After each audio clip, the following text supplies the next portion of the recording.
this morning except to say that I do believe God's in charge. The only time I seem to worry about that is when I'm not in charge. It's the only time it's ever an issue for me.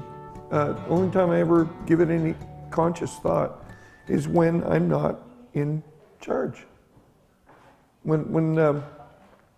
When things are manageable in my life, I don't think about God being in charge. I just don't think about it, period, at all. But then when things, they go sideways or south or whatever you want to, however you want to express it, then I wonder about whether or not God's in charge because it doesn't seem like I'm in charge anymore. I haven't been able to let go of the verses that we've been thinking about in the last maybe 2 or 3 weeks. I can still see the Bible. It's probably in my office that I don't remember who it was, but they wrote this in the flyleaf of my Bible, these verses, Proverbs 3, 5, and 6. But I have been reading and rereading and thinking about Proverbs 3, 5 to 8, and they won't go away. They're like that coaching thing that just won't go away.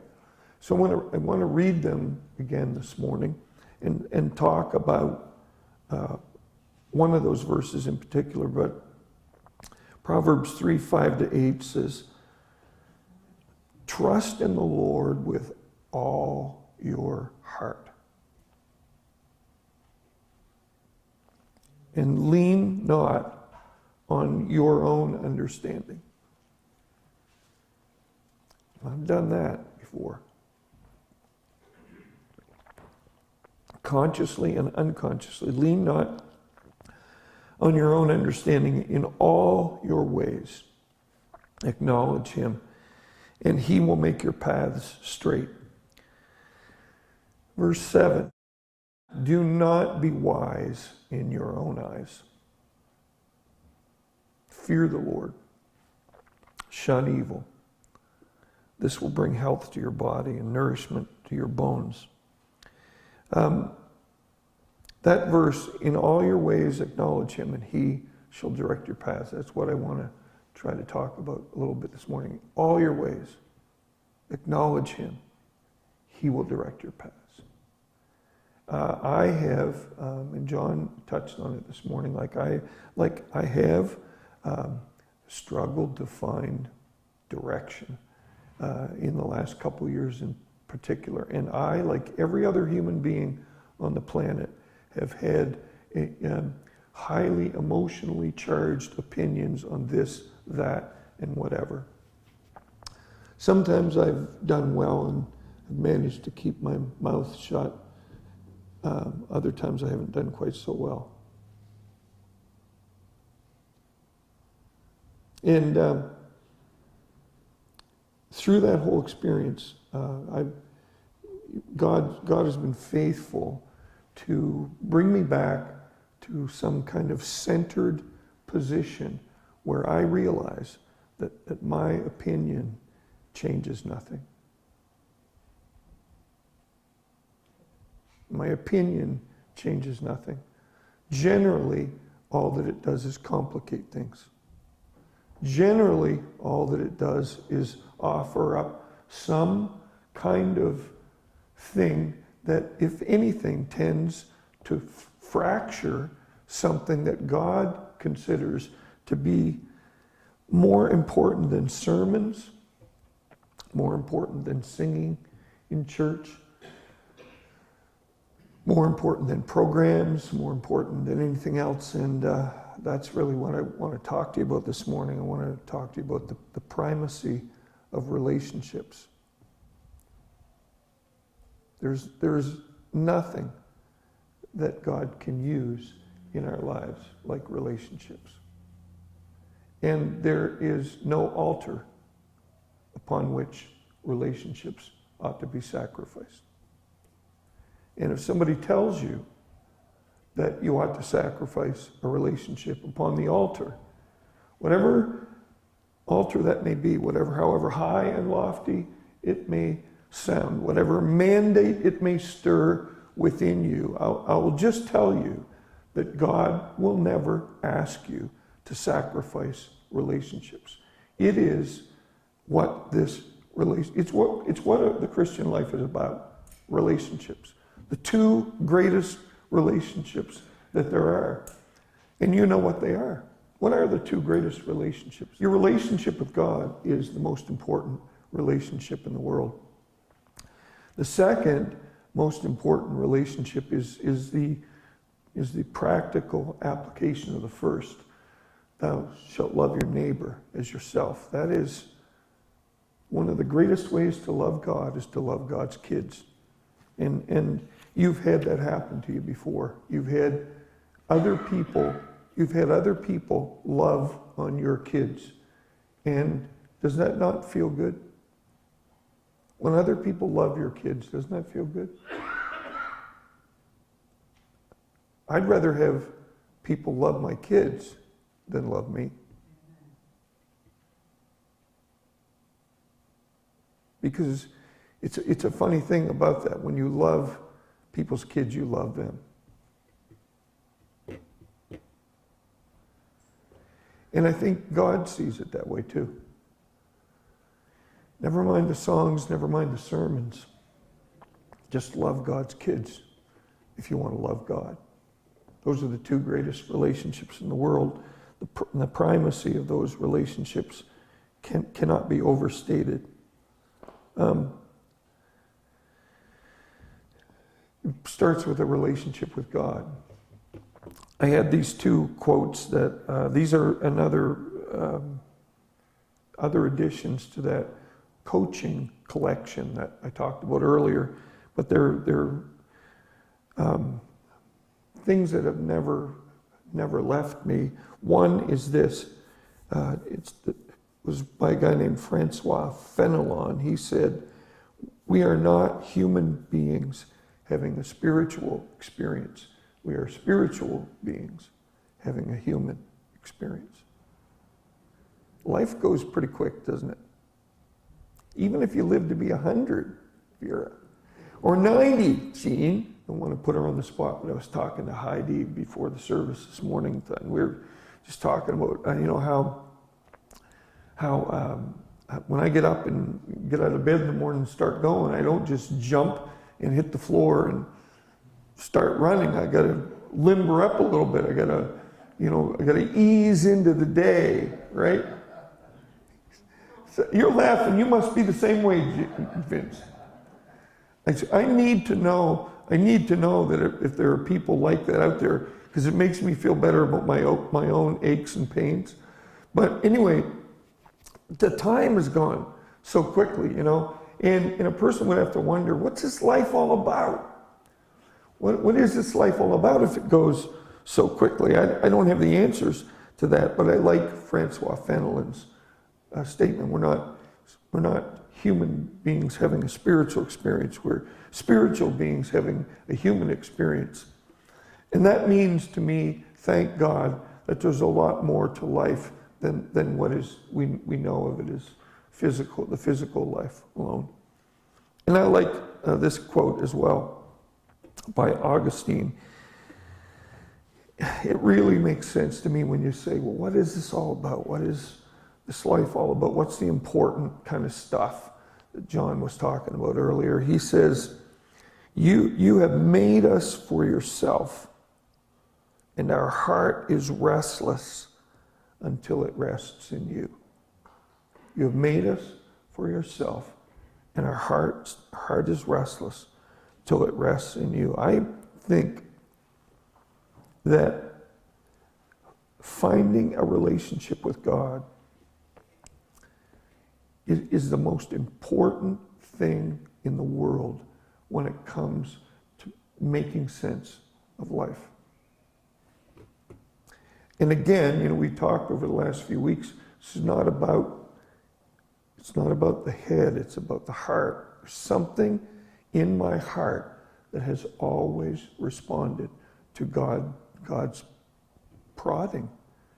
There's always been something in my heart when, even as a young child, and we weren't a churched home, but there's always been something in my heart when people began to talk about God that said, this is it. This is it. I haven't always run towards God. Sometimes I ran away from him. But I believe that. In all your ways, acknowledge him. He'll direct your paths. How do we do that? I think in many ways it's a matter of orientation. How do we see ourselves in this world? When I was getting this ready this morning, or this week, I thought, okay, how do we do that? How do we acknowledge him? And I started to make a list of things that we do, but then I thought, no, that's not it. That's not it. I don't think that's what it's talking about. I don't think it's a matter of making a list and say, do all these things, because these are the kinds of things that people do when they acknowledge God. I don't think that's it at all. I think what it is a manner of living that does not require words for other people to sense God's presence in their lives because it's in your life. I can't repeat what I just said because I'm making it up, but I'm not. I'm just trying to restate it. But it's a manner of living. It's a manner of seeing the world around us, so that when we interact with other people, the hearts of those other people are somehow drawn to God, because there's something that you wordlessly communicate that's more powerful than any words that you can string together, that speaks deeply to a person's heart, not to their mind. In all your ways, acknowledge him, and he will direct your paths. How do you see yourself in the world in which you live today, thinking about the spiritual life? Are you a tourist? I love some old songs. Probably love just the tune and the words, but I'm not sure they don't express what I feel about the Christian life. This one, and there's truth in it, and I love the song. This world is not my home. I'm just a passing through. My treasures are laid up somewhere beyond the blue, and heaven beckons me. The angels beckon me. With heaven's open door. Yep. And I can't feel at home in this world anymore. How many know that song? Oh Lord, you know I have no friend like you. If heaven's not my home, then Lord, what will I do? The angels beckon me from heaven's open door, and I can't feel at home in this world. I love that song. I love that song, but I'm not a tourist.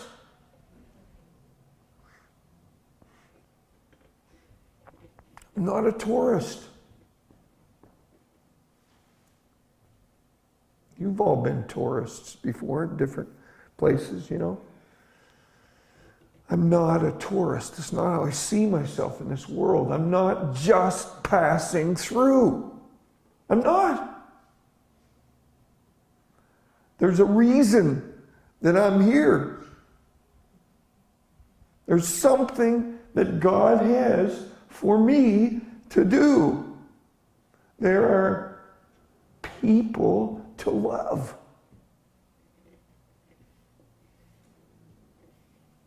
There are relationships to be built. Relationships. There are lives to be invested in, and with the confidence that if what is in me is real, then it is contagious. Could I suggest that to you this morning? It's just a statement of fact, right? But I'd like to say to you this morning, if the Jesus in you is real, then he's contagious.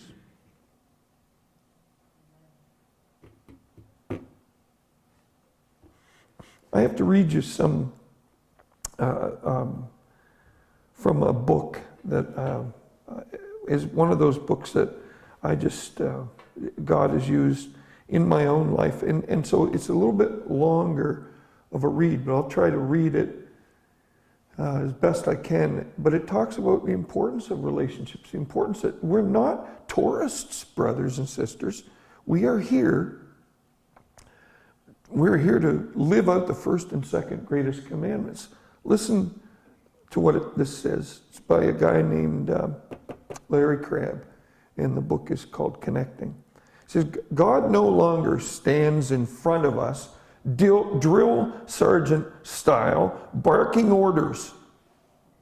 He is now inside of us, whispering with attractive authority that it's time to hit the deck and do 50 push-ups. And now we want to do it. Not because the activity itself is fun, but because it fits our nature. And then he's got bracketed, we're soldiers, and we enjoy pleasing our commander. Brackets, we love him.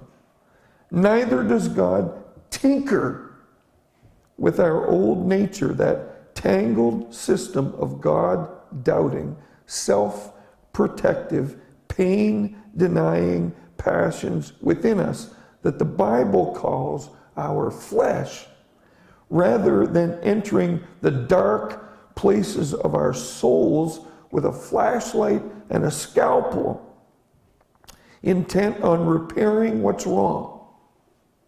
He enters with a flashlight and a smile, eager to let us see how he feels about us, even when we stand exposed in his presence.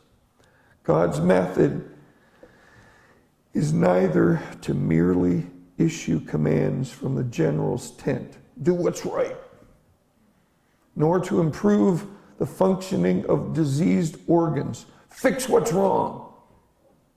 Instead, I love this, he becomes so intimately a part of us that we want to resist whatever he doesn't like and release the good things he has aroused within us. The most powerful thing we can do to help someone change is to offer them a rich taste of God's incredible goodness in the new covenant.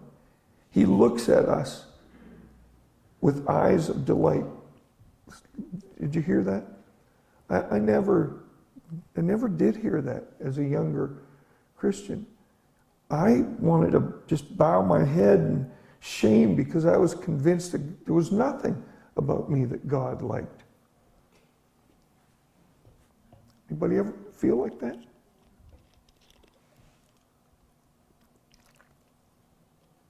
He looks at us with eyes of delight. Listen, with eyes that see a goodness beneath the mess. With a heart that beats wildly with excitement over who we are and who we will become. Don't you love that? And sometimes he exposes what we are convinced would make him turn away in disgust in order to amaze us with his grace. That's connecting. When we connect like that, it can change people's lives. God doesn't fix us or pressure us. He does whatever it takes to reveal himself to us. That may include probing deeply into our messy hearts or insisting we do something we really don't want to do, but the core purpose is always the same, not to repair or exhort us, but to draw us into a fuller appreciation of his beauty, to dazzle us with the sunrises of his nature, to awe us with the grand canyons of his character, to entice us with the endless fields of fragrant flowers blooming in his heart. Let me shift from poetic expression, he writes, to an outline complete with brief annotations. God helps us become more like Christ by doing three things. I think these are tremendous. God helps us become more like Christ by doing three things. First, he provides us a taste of Christ delighting in us. He provides us with a taste of Christ delighting in us. Does it make you think just a little bit differently about God? This is not Larry Crabb now. Does it make you think just a little bit differently about God, if you believe that God delights in you? I don't care how bad you think you are. I don't care what your past is. I don't care. If you think today, could it possibly be that God delights in me? The essence of connection. And then think about relationships, okay? Think about relationships. Think about the fact that we're not just here, just passing through. God has something for us to do. He has lives to invest in, relationships to build. The essence of connection, the essence of relationship is when you are able to do the same for someone else that God does for you. When you are able to build relationships so that the person you're building a relationship knows that somehow you delight in them, who they are as a person. It means accepting who we are. It means envisioning who we could be. Secondly, listen to this, he diligently, I love this, he diligently searches within us for the good that he has put there. God diligently searches within us for the good that he has put there. God is out to find the good in you.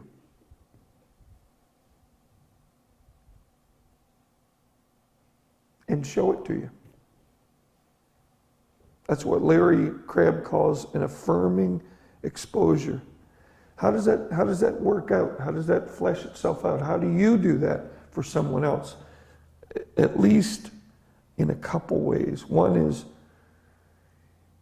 when we are on the mission of God, we also are searching for what is good in other people. You are never more involved in the mission of God than when you are on a diligent search for what is good in another person. And here's a couple things it means. It means, number one, remaining calm when badness is visible. So I'm trying to build a relationship with somebody, trying to invest in a life. It means remaining calm when initially you think you may see more badness. Remaining calm when badness is visible. And then, number two, keeping confidence that goodness lies beneath. If you and I went out this week in the relationships that God has blessed us with, and we decided we're going to look diligently for the good till we find it, what do you think? Would that work better than this? Don't you think that would work better than this? Do you think this really ever works?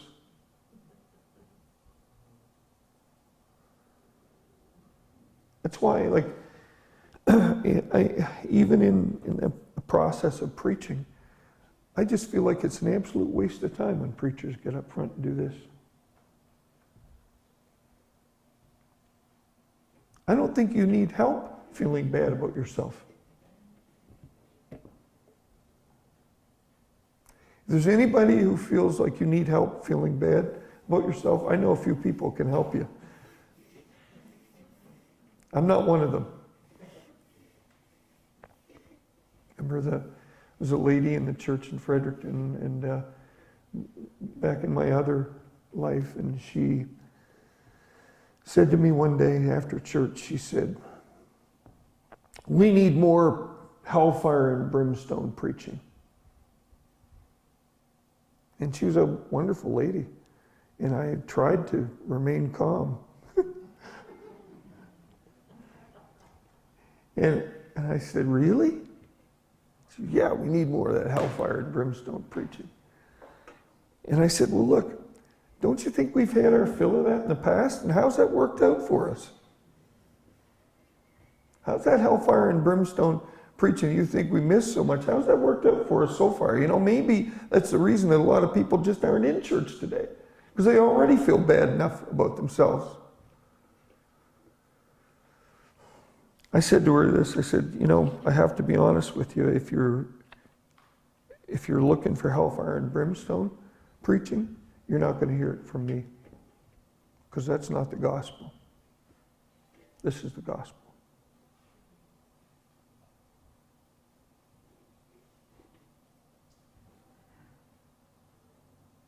Now here's what happens when you allow yourself to believe that God is looking for the good in you and that He delights in you.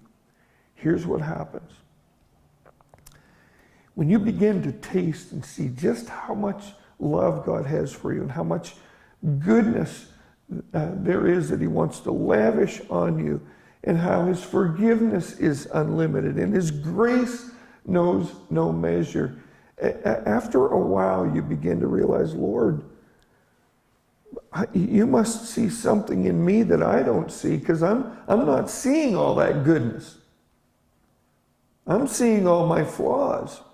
And you mean you love me anyway?" That's where grace starts to get amazing. There's nothing amazing about grace if God dislikes you more than He loves you. What's amazing about grace is that God loves you when we really haven't given Him any reason to love us. And grace becomes amazing to me when I say, "God, I'm not sure how you can love me the way that I believe you do, but I believe you do." And once I begin to receive that, then this third part of connecting comes in that Larry Crabb describes. He says, third, He engagingly exposes what is bad and painful, a disruptive exposure. And what happens is God claims the special opportunities that happen in our lives to reveal grace that the difficult content of our hearts provide. That's where we come face to face with ourselves in a transformative way. It's not because God condemns us, but because God loves us, when you and I would say, "God, I'm giving you any reason to love me. I'm not a tourist. In all your ways, acknowledge Him. I'm actually an ambassador," but I'm not going to talk about that this morning because we're out of time. 2 Corinthians chapter 5, you can read about that. So what's it mean when I say I'm a Christian? Many of you have read this before, and it's just another short little poem, and I want to read before we end our service, and then we're going to have cake. If you can stay around and have some cake, that would be great. And if you don't have time to stay, please grab a piece and take it home with you, or because we don't want to have stuff left over at the church, because what happens, if there's stuff left over at the church, it screams at me when I'm in my office. I have no peace in the church when there's cake in the refrigerator. So it needs to leave the building. What do I mean when I say I'm a Christian? I love this. So when I say I'm a Christian, I'm not shouting, "I've been saved." I'm whispering, I get lost. That's why I chose this way. When I say I'm a Christian, I don't speak with human pride. I'm confessing that I stumble, and I need someone to be my guide. When I say I'm a Christian, I'm not trying to be strong. I'm professing that I am weak and pray for strength to carry on. When I say I'm a Christian, I'm not bragging of success. I'm admitting I've failed and cannot ever pay the debt. When I say I'm a Christian, I'm not claiming to be perfect. My flaws are all too visible, but God believes I'm worth it. When I say I'm a Christian, I can still feel the sting of pain. I have my share of heartaches, which is why I speak his name. When I say I'm a Christian, I do not wish to judge. I have no authority. I only know that I'm loved. That's it. I only know I'm loved. To be a Christian, to acknowledge God in all your ways, is to understand that those two relationships are primal. Relationship with God and relationship with other people. And we do whatever we have to do to guard those relationships because we cherish them.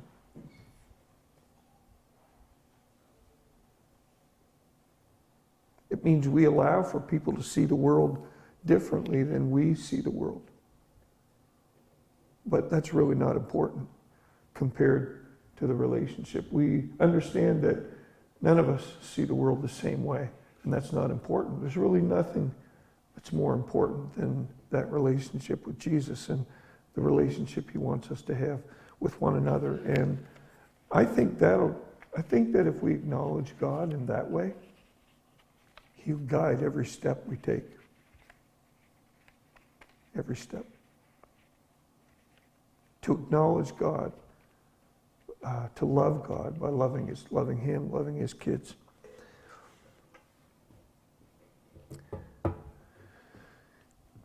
That's why I wouldn't give up this life that I know in Christ for any other experience of life. There's no other experience that I know of life that's any more important than that. We're going to pray and end our service.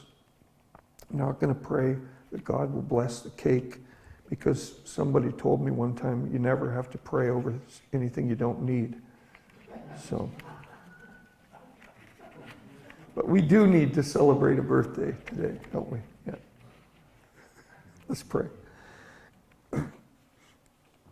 God, you're so good. You're good when life is not, and you're good when life is.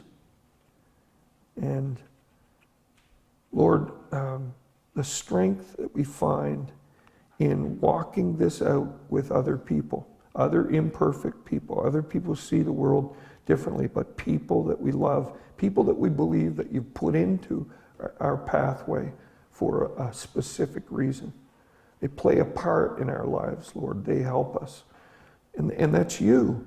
That's you working through people to accomplish your will in each of our lives. No relationship, Lord, is ever one-sided. It's always reciprocal. It's always what we give comes back. And Lord, I cherish this particular part of your family that meets here in this building on Sunday mornings and other times throughout the week. And I'm thankful for the people that you've included in my life and in this season especially.